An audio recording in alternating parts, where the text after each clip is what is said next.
Olá, aqui é Larissa Araújo Lins, da Edisque Digital.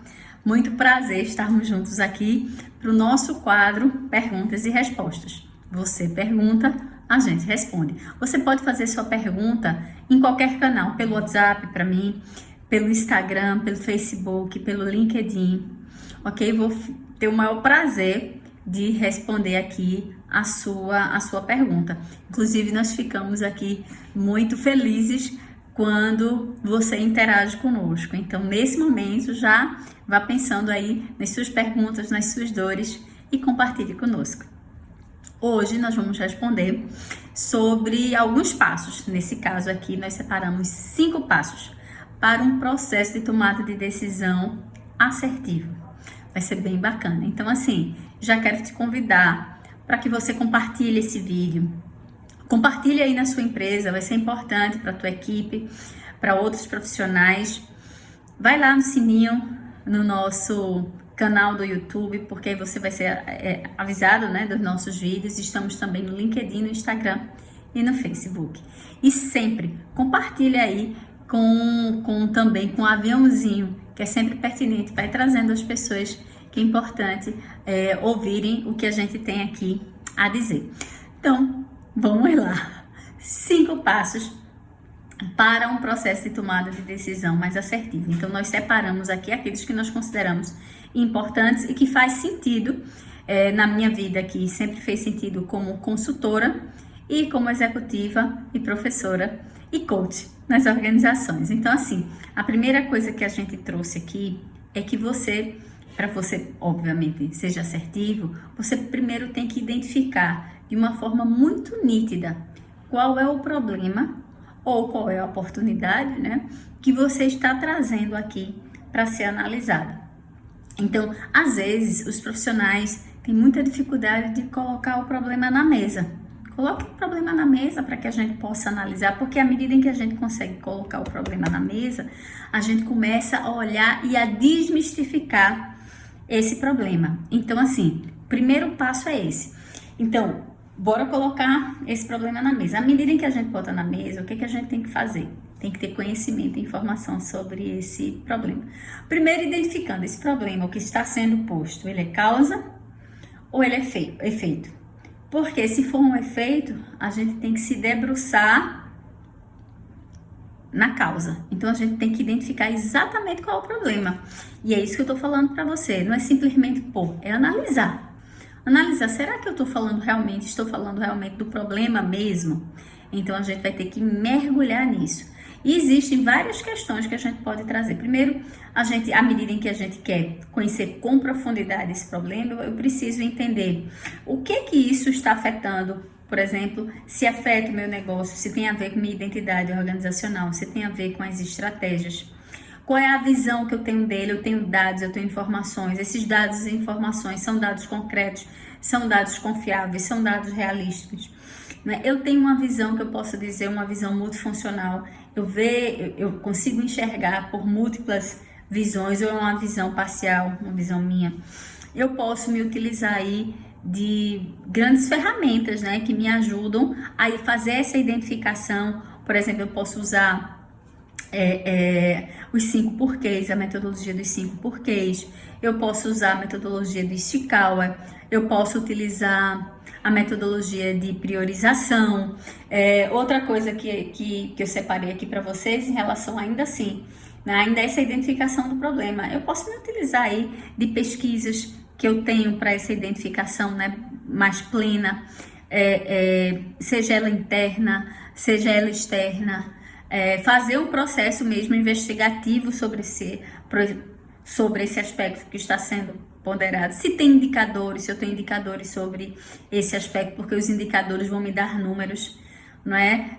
E aí a gente pode analisar esse número através do tempo, a gente pode analisar processos comparativos, não é? Eu entendo a performance, não é? Se dá para analisar algum tipo de performance desse resultado e desse aspecto que está sendo dado, se eu tenho relatórios, enfim, eu tenho que me apoderar desse problema e ver qual a base de informação e se ela em si é sustentável para que a gente possa fazer um processo de análise, porque essa é exatamente o meu próximo passo.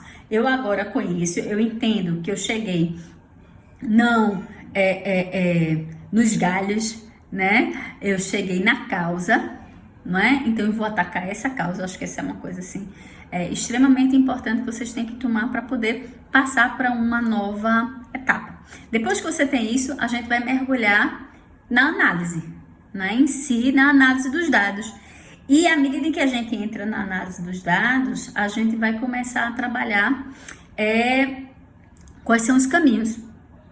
Tá certo que a gente vai trilhar a partir dele. Quais são as alternativas que a gente tem com base nesses dados para que a gente possa ter uma tomada de decisão. Uma coisa que é super importante, que eu gosto sempre, e eu gosto que a gente tenha uma visão de longo prazo e não fique numa visão de curto prazo, né, é entender nessas alternativas qual o impacto que ela traz para a gente. E esse impacto a gente pode analisar em curto prazo, até um ano, mas é importante a gente assim olhar com base no impacto. Qual é o resultado que eu vou ter dado essa tomada de decisão, por exemplo, daqui a 5 anos? Né? Então, essa visão de longo prazo é importante. Aí eu posso botar 5, posso botar 10, posso botar 20. Enfim, é importante que a gente tenha uma visão de longo prazo. Eu acho que isso é foco. A gente sempre tem que olhar com esse olhar. O outro olhar que a gente tem que ter é o seguinte: a empresa, porque a gente já viu, ela tem sua identidade, ela tem o seu negócio, ela tem os seus valores, tem a sua cultura. Essa tomada de decisão, ou que a gente está ponderando, ela está de acordo com as estratégias da organização, não é? Ela está de acordo com os valores. É uma ideia, de repente, que não está mais fora da caixa, mas vai fazer com que a gente pense de uma forma diferente. Então, faz sentido a gente parar para ponderar, mas isso tem que estar muito bem calculado, não é verdade? Então, assim, veja isso. Veja sempre como a empresa pensa. Como é que é a identidade da nossa organização, para que a gente ou flua nesse processo ou questione algum tipo de status quo, se for alguma coisa disruptiva. Né? Então, isso eu gosto sempre de pontuar. Outra questão é você ter certeza que sua visão, ela tem uma visão meio que de helicóptero, né? Você consegue enxergar de cima, tá certo? Você consegue enxergar essa visão de uma forma mais ampliada. Então, quando você pensa assim, você tem que garantir que a sua visão é ampla sobre esse tema, né? Você já viu lá em cima, porque você já contextualizou o problema. Se ela for bem especificado, você já extraiu dados, informação e está transformando essa informação em conhecimento, né? Então, isso é super importante. Outra coisa, obviamente, que eu acho que já falei aqui, é a questão das ferramentas, né, que você precisa ter para organizar. Como é que você vai ter isso? Dependendo do tamanho do problema ou do tamanho da oportunidade, você precisa trabalhar com outros profissionais. A gente já falou das visões, não é? Mas a gente pode sentar para trabalhar esse problema, se a gente vai pensar em pontos chaves para organizar. E hoje tem uma série, né, de ferramentas e metodologias que podem nos garantir isso. E aí sim, a gente vai ter as nossas agora, dado esse ponto, a gente já entendeu o problema, já se apoderou dele ou da oportunidade, entendeu, analisou e entendeu e criou alternativas, tá certo? Então a gente já pontuou isso aí. À medida em que a gente criou essas alternativas, a gente meio que vai analisar agora cada alternativa. Essa análise de cada alternativa tem que ver assim, a gente tem que perguntar qual o resultado, não é, de cada alternativa. A gente tem que colocar e pontuar todos os prós e contras. E assim, uma coisa que a gente sempre trabalha e é importante é a análise de risco, não é? Se a gente for para uma alternativa A, qual é o risco que a gente corre, quais são os prós e quais são os contras. Se a gente for para a alternativa B, qual é o risco que a gente corre, quais são os prós e quais são os contras. Então, essa visão a gente tem que ter, porque aí é muito mais fácil a gente fazer esse processo comparativo e entender, obviamente, o resultado que isso vai dar em cada escolha que a gente teve. Outra coisa que eu gosto muito é, para cada alternativa dessa, vamos tomar essa decisão com base na nossa decisão, ou a gente pode também consultar especialistas. Tem muitos especialistas, principalmente se o tema for um tema bem chave, for um tema, por exemplo, que eu possa consultar um contador, por exemplo, eu posso consultar um advogado que vai dar uma segurança no processo. Você vai entender isso, né? Você vai entender a abrangência e qual é a questão que você está pontuando, mas o que você precisa estar seguro, né, nessa tomada de decisão. Às vezes não adianta você estar só olhando esse problema sozinho e de repente você não viu um ângulo tão importante que é a base legal. Tá certo? Então, nessa hora, você tem que fazer uma avaliação bem, sabe, bem pautadinha. E não, eu gosto muito de tudo escrito. Eu gosto de escrito. Porque você consegue pontuar. Às vezes, quando você fica com isso só na sua mente, você acaba esquecendo fatores que são fatores chaves, tá bom? Bom, feito isso, você vai fazer o que agora?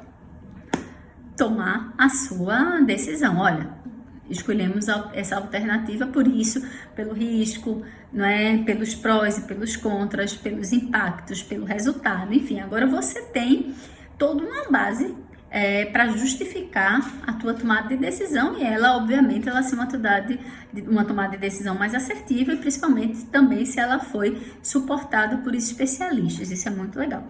Qual é o nosso próximo passo? Implementar a nossa tomada de decisão. Por quê? Porque não adianta a gente fazer tudo isso e a gente não sair para ação. Porque como líderes nós somos, importante que nós sejamos líderes resolutivos, né? A gente parte para ação, a gente coloca isso na prática. E ao colocar na prática a gente tem que também ter alguns cuidados, como por exemplo, a comunicação. Como eu vou comunicar? Como eu vou transformar isso? Porque dependendo da forma de comunicação, a gente pode trazer as pessoas para junto, ou a gente pode fazer com que essas pessoas tenham uma reação negativa àquilo que a gente está querendo fazer. Então, assim, desde a base, desde a preparação, isso não é só um momento agora, mas a comunicação é um fator chave para que você trabalhe na implementação aí da tua tomada de decisão, porque às vezes a gente está falando aqui, pode ser, obviamente, que você tenha tomadas de decisões mais simples, mas tem tomadas de decisão complexas, que mexem realmente com a corporação, mexe com o modelo de negócio, mexe com o produto, né? Mexe com vidas. Então, assim, a gente tem que estar muito azeitado, sabe? Para que a gente possa ir em frente e fazer com que isso funcione.